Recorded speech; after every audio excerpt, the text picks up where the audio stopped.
coopératifs. Il faut réduire les loyers en deçà des prix du marché pour que les gens y aient accès. Il faut que ce soit véritablement abordable pour les membres de la collectivité. La députée de Saanich Gulf Islands. Merci, Madame la Présidente. Je remercie ma collègue de Vancouver-Est.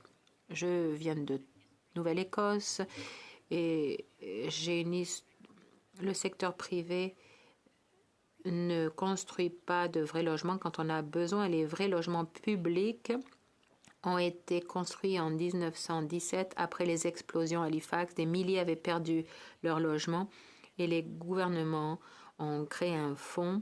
Le gouvernement est intervenu et a construit des maisons qui sont parmi les plus belles d'Halifax et qui sont encore là aujourd'hui.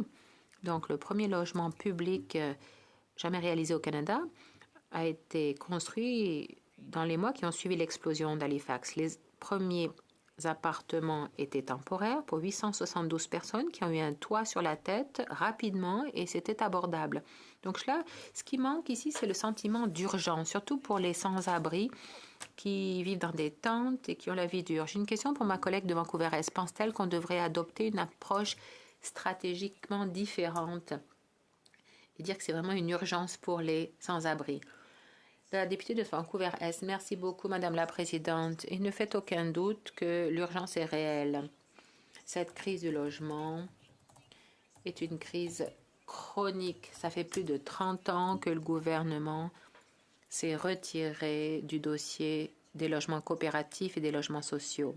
Pour répondre à ma collègue, on peut y arriver. On a juste besoin de la volonté politique pour y arriver.